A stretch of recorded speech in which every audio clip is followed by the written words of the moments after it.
जी राधे राधे, नमस्कार। उम्मीद करती हूँ आप सभी लोग अपने अपने घरों में अच्छे, खुश और मस्त होंगे। आज हम बात करने वाले हैं कि हम अपने जीवन में सफल कैसे बने या फिर किसी भी कार्य में सफलता कैसे हासिल करें। अगर आप किसी भी कार्य में सफल होना चाहते हैं तो प्लीज वीडियो के अंत तक जरूर बने रहें। आपको कुछ तो सीखने को मिलेगा।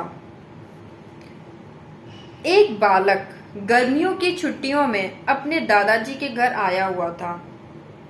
उस बालक ने उछलते कूदते अपने दादाजी से कहा कि जब मैं बड़ा हो जाऊंगा तो एक बड़ा और सफल व्यक्ति बनूंगा।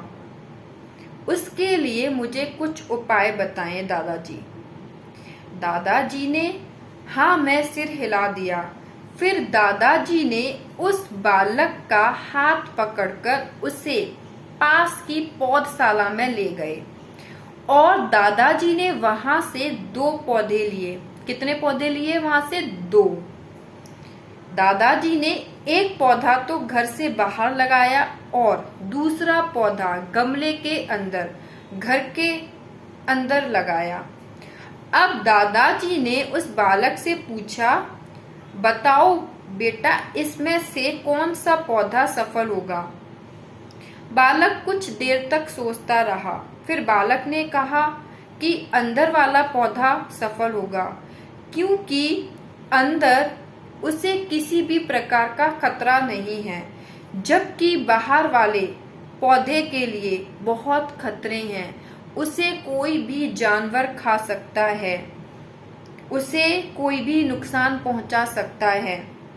तो दादाजी ने कहा, चलो देखते हैं कि कौन सा पौधा सफल होगा।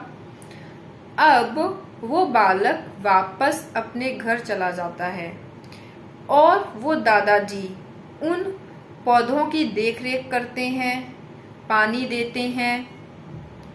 फिर वो बालक 4-5 साल बाद फिर से वापस आता है और दादाजी से पूछता है, दादाजी आपने मुझे सफल होने के उपाय नहीं बताए, आज तो आपको उपाय बताने ही होंगे। दादाजी ने बालक का हाथ पकड़ा और उसे घर के अंदर ले गए, जहां गमले में पौधा लगा हुआ था जो दादाजी ने 4-5 साल पहले लगाया था। अब दादाजी ने बालक से कहा, तुम्हें याद है इस पौधे के बारे में?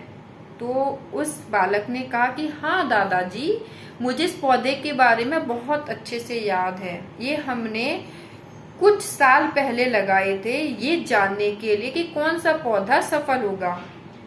फिर वो बालक दादाजी से कहता है, देखो दादाजी, मैंने कहा था ना ये वाला पौधा सफल होगा।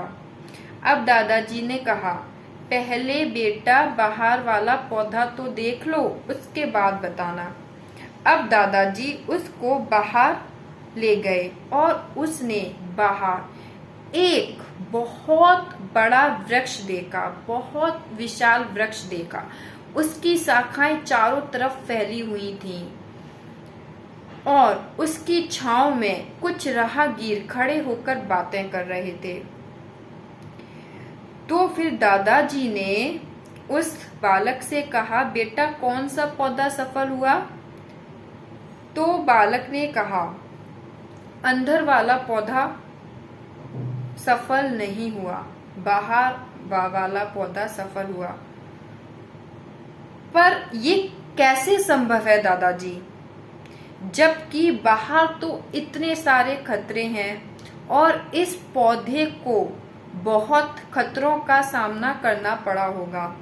दादाजी ने कहा कि हाँ बेटा, तुम सही कह रहे हो, इस पौधे को बहुत खतरों का सामना करना पड़ा, पर जिसे तुम खतरा कह रहे हो, ये खतरे ही हमें मजबूत बनाते हैं।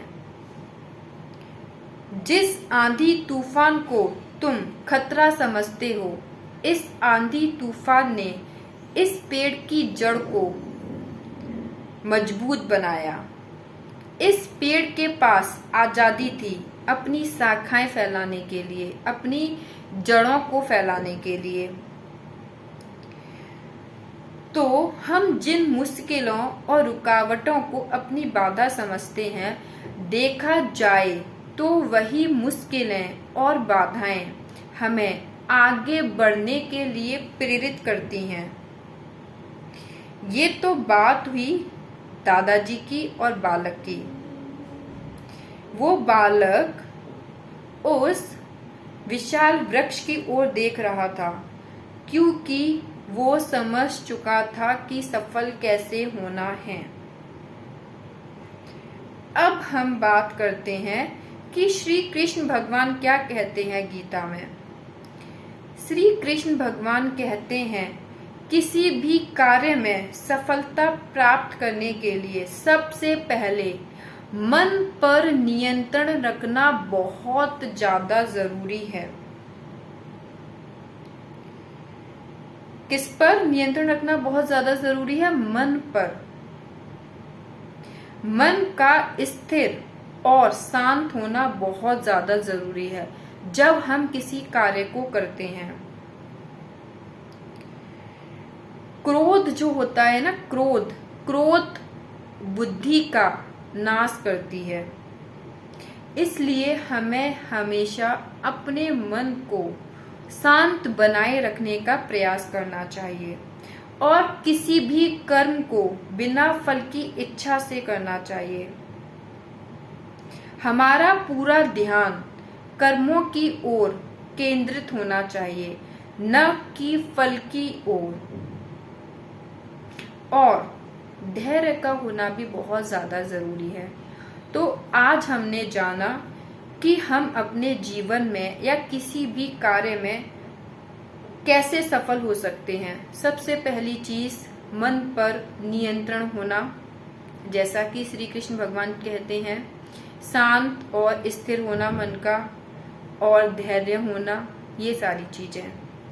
और जो रुकावटें आती हैं, जो हमने कहानी के माध्यम से जाना कि जो रुकावटें, जो बाधाएं, जो मुश्किलें आती हैं, वो एक्चुअली में हमें आगे बढ़ाने के लिए प्रेरित करती हैं, हमें मजबूत बनाती हैं।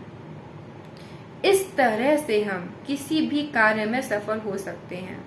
उम्मीद करती हूँ आपको ये वीडियो पसंद आया होगा। प्लीज लाइक, सब्सक्राइब, शेयर जरूर कीजिए और कमेंट में लिखकर बताइए ये स्टोरी आपको कैसी लगी।